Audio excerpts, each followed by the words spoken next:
प्यारे बच्चों, क्या आप इंजीनियरिंग की प्रिपरेशन कर रहे हैं या फिर आपने प्लस टू पीसीएम या पीसीबी से किया है और आप सोच रहे हैं कि मेरा एडमिशन इंडिया के बेस्ट प्रेस्टिजियस इंस्टीट्यूट में हो जाए जहां हमें पढ़ाई के दौरान अच्छा खासा स्कॉलरशिप भी मिले पर ईयर, साथ ही साथ वर्ल्ड क्लास लेवल का एकेडमिक हो, इंफ्रास्ट्रक्चर हो, तो आपके लिए नेक्स्ट 2025 का फॉर्म काफ़ी इंपॉर्टेंट होने वाला है। तो बच्चों, अगर आप इंजीनियरिंग की प्रिपरेशन कर रहे हो, चाहे जेई मेंस की प्रिपरेशन कर रहे हो या फिर आप क्लास 12th में पीसीएम या पीसीबी रखे हैं, तो आपके लिए फॉर्म काफ़ी इंपॉर्टेंट है। तो आज की इस वीडियो में हम नेक्स्ट 2025 के सिलेबस, क्राइटेरिया, साथ ही साथ क्या फी रहने वाला है, क्या कट ऑफ होने वाला है, इन सारी चीज़ों पे वन बाय वन डिस्कस करने वाले हैं। तो आपके लिए यह वीडियो काफ़ी इंपॉर्टेंट होने वाला है और आप सभी बच्चों को इस वीडियो को बिना स्किप के लास्ट तक जरूर वॉच करना चाहिए। तो चलिए बच्चों, बिना किसी देरी के आज के सेशन को स्टार्ट करते हैं और देखते हैं नेक्स्ट 2025 के बारे में।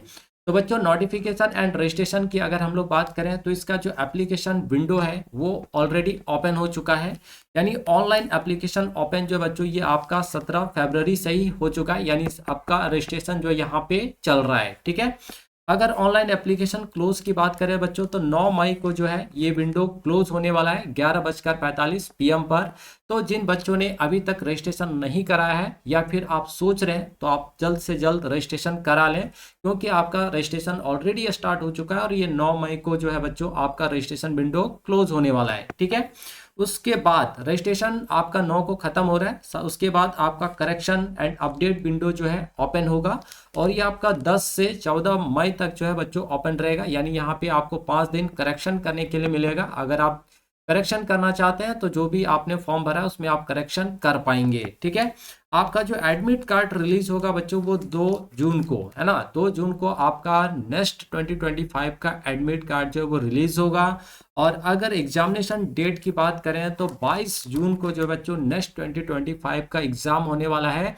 और ये इंडिया के बहुत सारे अलग अलग सिटीज़ में जो बच्चों ऑर्गेनाइज किया जाता है। तो जब आप फॉर्म फिलअप करेंगे तो वहाँ पे आपको ऑप्शन मांगा जाएगा। ठीक है, आप जो ऑप्शन चूज करेंगे वही आपका एग्जाम सिटी होगा। तो जो जो ऑप्शन वहाँ पे दिखेगा आप अपने कन्वीनियंस के हिसाब से वहाँ पे आपको अपना सिटी, एग्जाम सिटी जो बच्चों चूज करना है। ठीक है, देखिए एप्लीकेशन फॉर्म क्या है। तो candidate must complete the application from form exclusive through official nest website.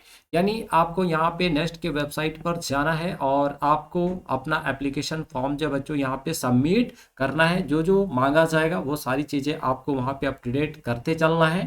ठीक है, चलिए तो ये रहा कुछ इंपॉर्टेंट डेट का नेक्स्ट 2025 से रिलेटेड कि ओपन कब हुआ है, क्लोज कब होने वाला है, करेक्शन विंडो कब आपका ओपन होगा, एडमिट कार्ड आपका कब आएगा और एग्जाम डेट क्या रहने वाला है। ठीक है बच्चों, चलिए आगे हम लोग बात करते हैं एलिजिबिलिटी क्राइटेरिया कि अगर आप नेक्स्ट 2025 का एग्जाम देना चाहते हैं तो उसके लिए क्या एलिजिबिलिटी क्राइटेरिया रखा गया है। तो सबसे पहला है एजुकेशनल क्वालिफिकेशन।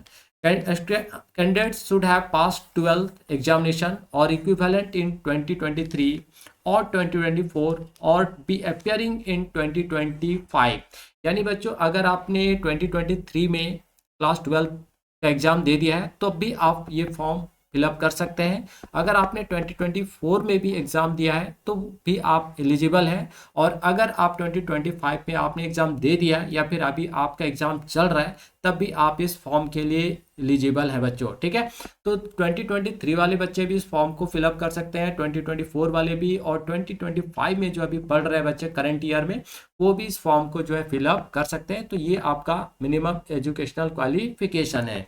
आगे बात करते हैं मिनिमम मार्क्स का। तो ए मिनिमम एग्रीगेट 60% इन क्लास 12।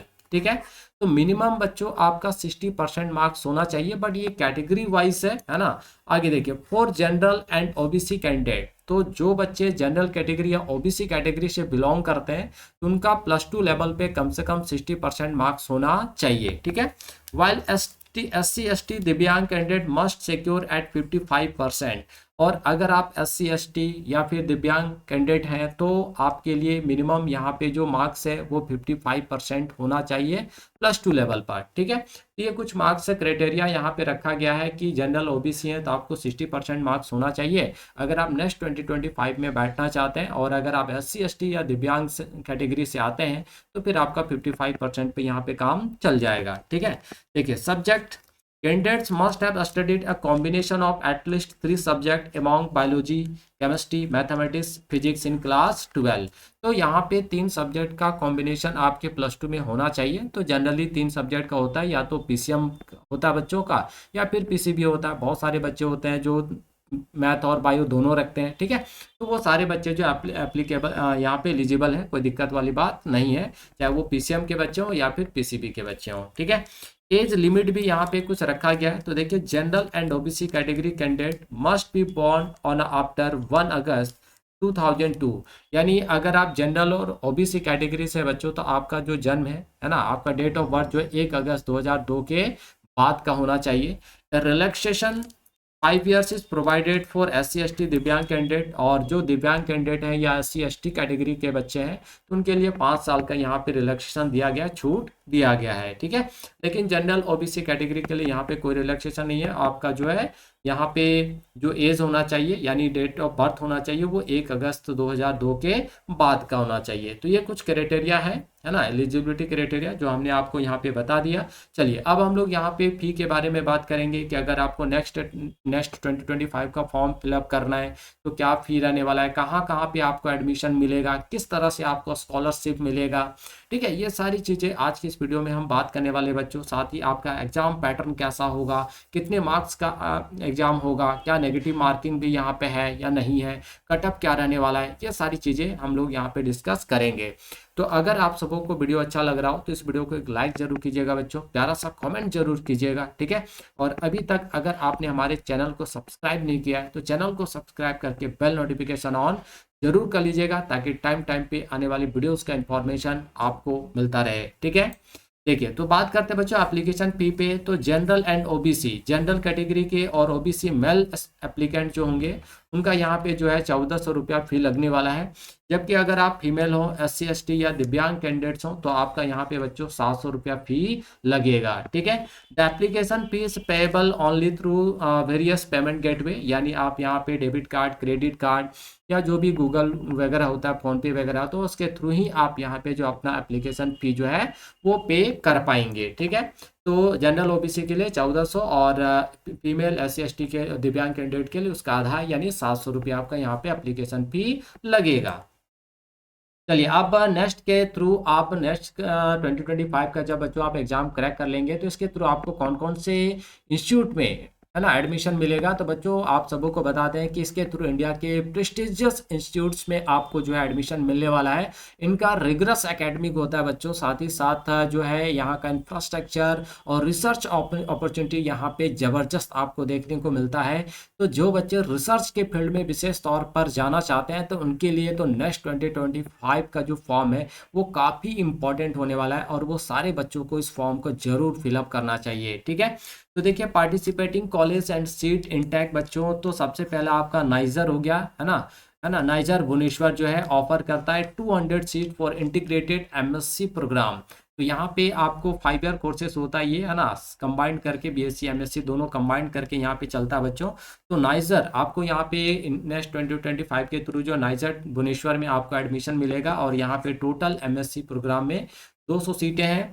उसके बाद यहाँ पे आपको यूनिवर्सिटी ऑफ मुंबई, है ना, यूनिवर्सिटी ऑफ मुंबई जो department of atomic energy centre for excellence and basic science है बच्चों, वहाँ पे आपको इंटीग्रेटेड MSc प्रोग्राम में एडमिशन मिलेगा। और यहाँ पे जो टोटल सीटें हैं वो आपके 57 सीट है बच्चों, ठीक है। तो ये 2 इम्पॉर्टेंट इंस्टीट्यूट है, और ये इंडिया के प्रेस्टिजियस इंस्टीट्यूट में से एक है बच्चों, जहाँ का एकेडमिक जो है वो वर्ल्ड क्लास लेवल का है, इंफ्रास्ट्रक्चर भी वर्ल्ड क्लास लेवल का है, सैलरी पैकेज भी यहाँ पे बढ़िया देखने को मिलता है। साथ ही साथ आप इन इंस्टीट्यूट में जब आप पढ़ाई करते हैं तो भारत सरकार के बहुत सारी योजनाएं चलते हैं, जिसके थ्रू आपको जो है यहाँ पे अच्छा खासा पर ईयर जो है स्कॉलरशिप भी मिलता है। यानी पढ़ने के साथ साथ आपको जो है यहाँ पे स्कॉलरशिप भी अच्छा खासा मिलेगा, और अगर आप अच्छा परफॉर्म करते हैं यहाँ पे बच्चों तो डायरेक्ट आपको यहाँ से जो है BARC Bhabha atomic research centre से जुड़ने का मौका भी मिलता है, ठीक है।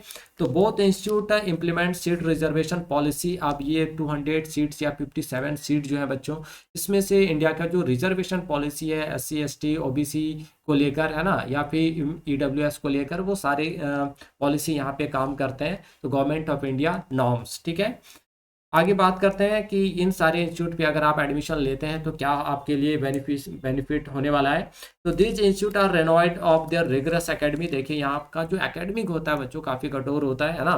Academic programme and research opportunities in basic science, और बेसिक साइंस में आपको रिसर्च करने के यहाँ पे बहुत सारे ऑप्शंस मिलते हैं, क्योंकि ये पूरा का पूरा जो इंस्टीट्यूट है बच्चों वो वर्ल्ड क्लास लेवल का इंस्टीट्यूट होता है। यहाँ पे जो रिसर्च की चीज़ें हैं वो भी वर्ल्ड क्लास लेवल के आपको यहाँ पे देखने को मिलता है। ठीक है, student admitted of this programmes are eligible on annual scholarship 60,000 for the Disha programme of the department of atomic energy government of India. तो बच्चों अगर आप यहाँ पे एडमिशन लेते हैं तो हमारा भारत सरकार का जो डिपार्टमेंट ऑफ एटॉमिक एनर्जी है उसके माध्यम से जो दिशा योजना चला जाता है, प्रोग्राम चला जाता है, उस प्रोग्राम के तहत आपको पर ईयर जो है बच्चों 60,000 रुपये का स्कॉलरशिप जो है मिलेगा। ठीक है, तो 60,000 रुपया आपको पर ईयर मिल रहा है, तो आप सोच सकते हैं, है ना। एडिशनली इसके अलावा भी आपको और भी चीज़ें मिलने वाली है, तो आप थोड़ा सा ध्यान दीजिए। They receive a grant of 20,000 per annum for summer internship. तो देखिए यहाँ पे पर ईयर आपको समर इंटर्नशिप के लिए जो 20,000 रुपये यानी 60 + 20 आपको पर ईयर जो है बच्चों यहाँ पे 80,000 रुपया भी मिलेगा। यानी आपको पढ़ाई भी करना है, 80,000 रुपया भी मिल रहा है। और आगे देखिए यहाँ पे क्या बेनिफिट है। तो टॉप परफॉर्मर यानी जो इंस्टीट्यूट में, इन सारे इंस्टीट्यूट में टॉप परफॉर्म करेंगे बच्चों, में ऑल्सो हैव द अपॉर्चुनिटी, उनके पास अपॉर्चुनिटी भी आने वाला है to join the prestigious research institute like a Bhabha atomic research centre BRC directly. तो अगर आप इन सारे इंस्टीट्यूट में टॉप परफॉर्म करते हैं तो यहाँ आपको डायरेक्ट जो है सीधा सीधा आपको इंडिया के टॉप प्रेस्टिजियस जो रिसर्च इंस्टीट्यूट है BRC Bhabha atomic research centre, उससे डायरेक्ट जुड़ने का मौका मिल जाएगा बच्चों। तो और आपको क्या चाहिए, पढ़ाई भी करना है, अच्छा खासा स्कॉलरशिप भी मिल रहा है, डायरेक्ट अच्छे से इंडिया के टॉप में रिसर्च इंस्टीट्यूट के साथ आपको जुड़ने का मौका भी मिल रहा है बच्चों। ठीक है, तो रिसर्च करने के फील्ड में जो बच्चे जाना चाह रहे हैं उनके लिए तो नेक्स्ट 2025 का जो फॉर्म है काफ़ी इंपॉर्टेंट है, और आप सभी बच्चे इस फॉर्म को जरूर भरिए। देखिए सिलेबस की बात करें बच्चों तो the next 2025 syllabus encompasses 5 section. यहाँ पे आपको 5 सेक्शन देखने को मिलेगा। फर्स्ट सेक्शन है जनरल सेक्शन है बच्चों, और इसमें टेस्ट जनरल नॉलेज यानी जो करंट अफेयर वगैरह होता है उनसे रिलेटेड क्वेश्चन आपके यहाँ पे पूछे जाएंगे।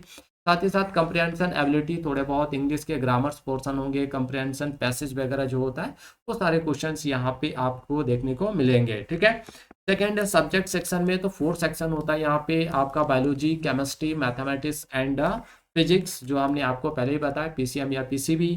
लेकिन देखिए candidates are required to attempt any 3 of the 4 subject. आपको यहाँ पे 3 ही सब्जेक्ट में क्या करना है, अटेम्प्ट करना है। यानी 4 ऑप्शन है आपके पास, यानी अगर आपने PCM कर रखा है तो आप PCM चूज करोगे, जो PCB कर रखा है बच्चों ने +2 में वो PCB को चूज करेंगे। ठीक है, तो यहाँ पे आपको 3 ही सब्जेक्ट लेना है। आपके क्वेश्चन पेपर तो चारों करेंगे, बट आपको सिलेक्ट कितना करना है, सिर्फ 3 ही सब्जेक्ट। ठीक है, चलिए आगे बात करते हैं सब्जेक्ट वाइज सिलेबस ओवरव्यू। यानी सब्जेक्ट वाइज यहाँ पे जो 4 आपके मेन सब्जेक्ट है ना, उन सब्जेक्ट का सिलेबस क्या रहता है आपके नेक्स्ट 2025 में। तो पहले बात करते हैं बायोलॉजी सेक्शन की। तो बायोलॉजी सेक्शन में आपको यहाँ पे एनिमल सिस्टम देखने को मिलेगा, है ना। तो एनिमल सिस्टम के अंदर ये सारे टॉपिक्स हैं जिससे रिलेटेड क्वेश्चन जो बच्चों आपके आएंगे एग्जाम्स में। फिर है प्लांट सिस्टम। प्लांट सिस्टम के अंदर मेनली आपको ये सारे टॉपिक जो है यहाँ पे पढ़ने हैं। ठीक है, फिर बेसिक बायोलॉजी की बात करें तो बेसिक बायोलॉजी के अंदर ecology, genetics, evolution, cell biology, human environment interaction, ये सारे टॉपिक जो बच्चों आपके सिलेबस में रहेंगे। तो आपने ऑलरेडी ये सारे टॉपिक जो +2 लेवल में पढ़ा है, तो थोड़ा सा आप यहाँ पे अगर अच्छा खासा मेहनत कर लेते हैं तो डेफिनेटली आपका एग्जाम जो अच्छा जाएगा, है ना। चलिए आगे बात करते हैं केमिस्ट्री की। तो केमिस्ट्री में ऑर्गेनिक केमिस्ट्री आपको देखने को मिलेगा। तो देखिए सारे टॉपिक जो हैं वो +2 लेवल के हैं। पॉलीमर, है ना, एमिनो एसिड, प्रोटीन, कार्बोहाइड्रेट, ये सारे कीटोन्स, आइथर, फेनॉल्स, ये सारे टॉपिक्स आपके रहेंगे। इनऑर्गेनिक में यहाँ पे बच्चों आपको metallurgy, coordination, compounds, periodic, S block, P block, D block, F block, है ना, एलिमेंट्स जो आपको यहाँ पे सिलेबस में देखने को मिलेगा। फिर फिजिकल केमिस्ट्री के अंदर सरफेस केमिस्ट्री हो गया, solution, solid state, chemical equilibrium, thermodynamic, atomic structure, chemical bonding, gases and mole concept and measurement in chemistry are covered, है ना। ये सारे टॉपिक जो है बच्चों आपके एग्जाम्स में कवर किए जाते हैं, और यही सारे टॉपिक से रिलेटेड क्वेश्चन जो आपके बनते हैं। आगे बात करते हैं मैथमेटिक्स में। तो देखिए अलजेब्रा यहाँ पे, जिसमें सेट, रिलेशन, फंक्शन आपने क्लास 10th में पढ़ा, 11th में पढ़ा हुआ है। कॉम्प्लेक्स, है ना, क्वाड्रेटिक इक्वेशंस हो गया, बाइनोमियल थ्योरम, कॉम्बिनेशन, परमुटेशन, ये सारी चीज़ें आपने पढ़ा हुआ है 11th लेवल पे। ट्रिगोनोमेट्री आपका है, ट्रिगोनोमेट्रिक फंक्शन के अंदर इक्वेशन, आइडेंटिटीज एंड प्रॉपर्टी, इनसे क्वेश्चन होता है। एनालिटिक ज्योमेट्री के अंदर 2 डायमेंशनल 3 डायमेंशनल ज्योमेट्री कॉन्सेप्ट से रिलेटेड क्वेश्चन आपके आएंगे। फिर डिफरेंशियल कैलकुलस जो आपने 12th में ऑलरेडी पढ़ रखा हुआ है, लिमिट, कंटिन्यूटी, डेरिवेशन है ना, and their applications. Integral calculus भी आपने 12th में पढ़ा हुआ है, तो इंटीग्रेशन टेक्निक्स एंड एप्लीकेशन से रिलेटेड क्वेश्चन आपको यहाँ पे देखने को मिलेगा। साथ ही साथ vector, vector algebra and application, ये तो आपने क्लास 11th में फिजिक्स में भी पढ़ा हुआ है और मैथ में ये आप क्लास 12th में पढ़ते हैं। तो ये कुछ चैप्टर हैं जिनसे क्वेश्चन आपका जो नेक्स्ट 2025 में पूछा जाता है। आगे बात करते हैं फिजिक्स की, तो जनरल फिजिक्स के अंदर यूनिट डायमेंशन एंड मेजरमेंट जो आपका क्लास 11th का फर्स्ट चैप्टर है। उसके बाद मैकेनिक्स की बात करें, kinematics, laws of motion, work, energy and power, rotational motion, gravitation and properties of matter, ये सारे टॉपिक आपने क्लास 11th में पढ़ा हुआ है। उसके बाद थर्मल फिजिक्स के अंदर thermodynamic, kinematic and thermal properties of matter, ठीक है। इलेक्ट्रिसिटी एंड मैग्नेटिज्म के अंदर बच्चों electrostatic, current electricity, magnetic effects, electromagnetic induction and alternating current से रिलेटेड क्वेश्चन जो होते हैं। रे ऑप्टिक्स आपका, ray optics, wave optics, optical instrument, ये सारे क्लास 12 के आ गए। और मॉडर्न फिजिक्स के अंदर dual nature of matter, atomic physics, nuclear and electronic devices. तो ये आपका सिलेबस है नेक्स्ट 2025 का। और आपने ये सारे जो टॉपिक यहाँ पे देख रहे हैं, चाहे वो केमिस्ट्री हो, बायो हो या फिजिक्स हो, है ना, या मैथमेटिक्स हो, सारे के सारे जो +2 लेवल के सिलेबस हैं। बस आप थोड़ा सा यहाँ पे मेहनत करेंगे तो आपका परफॉर्मेंस जो है अच्छा हो सकता है ना। और अगर आप इंजीनियरिंग की प्रिपरेशन कर रहे हैं बच्चों, तो फिर आपके लिए कोई दिक्कत वाली बात नहीं, आप कंटिन्यू पढ़ रहे हो, है ना, या फिर आप नीट की भी प्रिपरेशन कर रहे हो तभी आप कंटिन्यू इन सारी चीज़ों को पढ़ रहे हैं, ठीक है। चलिए अब बात करते हैं एग्जाम पैटर्न आपका कैसा रहने वाला है। तो टोटल सेक्शन जो है बच्चों 4 है, जिसमें chemistry, physics, mathematics and biology होगा। टोटल क्वेश्चन आपके जो 68 पूछे जाते हैं, उसमें टोटल मार्क्स आपका जो है 200 बनता है। कुछ यहाँ पे हो सकता है 1-2 क्वेश्चन में यहाँ पे नंबर में वेरिएशन होगा, है ना। ड्यूरेशन आपका होता है 3.5 घंटे का एग्जाम होता है। मार्किंग स्कीम देखिए तो ईच करेक्ट आंसर 3 मार्क्स, अगर आप एक करेक्ट आंसर करते हैं तो आपको 3 मार्क्स दिया जाएगा। No negative marking in general section, जो जनरल सेक्शन है जिसमें कंप्रिहेंशन वगैरह या ग्रामर वगैरह या जनरल एबिलिटी पूछा जाता है बच्चों, ठीक है, उसमें आपका कोई नेगेटिव मार्किंग का यहाँ पे प्रावधान नहीं है, ठीक है। -1 marks for each wrong answer in subject section, यानी ये जो 4 सेक्शन आप देख रहे हैं, अगर यहाँ इन सारे सेक्शन से रिलेटेड क्वेश्चन में अगर आप मिस्टेक करते हैं तो आपका 3 मार्क्स आपको दिया जाएगा सही करने पर। बट अगर गलत करते हैं तो 1 मार्क्स आपका जो ये बच्चों यहाँ पे कार्ड भी लिया जाएगा, ठीक है। चलिए अब बात करते हैं कट ऑफ डिटेल्स की। तो बायोलॉजी में देख सकते हैं जनरल ईडब्ल्यूएस का जो कट ऑफ है ये रहा है, ओबीसी एनसीएल का, है ना, SC ST दिव्यांग का। केमिस्ट्री वाइज अगर हम लोग देखें तो यहाँ पे सारी चीज़ों को आप जो है, मैथमेटिक्स वाइज भी आप यहाँ पे और फिजिक्स के हिसाब से सारी चीज़ों को यहाँ पे आप देख सकते हैं, ठीक है। तो बच्चों आप सबों को नेक्स्ट 2025 से रिलेटेड जो भी इंफॉर्मेशन आपके मन में डाउट चल रहे थे, वो सारे डाउट आपके समाधान उनका जो सॉल्यूशन है वो मिल गया होगा। हमने ट्राई किया है कि सारी चीज़ें आपको यहाँ पे बताया जाए। तो आई होप कोई ऐसा चीज़ अगर रह गया होगा तो वो आप कमेंट बॉक्स में कमेंट कर सकते हैं। अदरवाइज हमने ट्राई करा है कि सारी चीज़ें आपको यहाँ पे इंफॉर्मेशन मिल जाए, ठीक है। तो आई होप आप सबों को ये वीडियो अच्छा लगा होगा। तो अगर वीडियो अच्छा लगा हो बच्चों तो इस वीडियो को एक लाइक जरूर कीजिएगा। अगर आपने अभी तक हमारे चैनल को सब्सक्राइब नहीं किया है तो चैनल को सब्सक्राइब करके बेल नोटिफिकेशन ऑन जरूर कर लीजिएगा बच्चों, ताकि टाइम टाइम पे आप सबों को वीडियो का इन्फॉर्मेशन मिलता रहे, ठीक है। तो मिलते हैं बच्चों इसी तरह के इन्फॉर्मेटिव वीडियोज़ के साथ नेक्स्ट वीडियो में। तब तक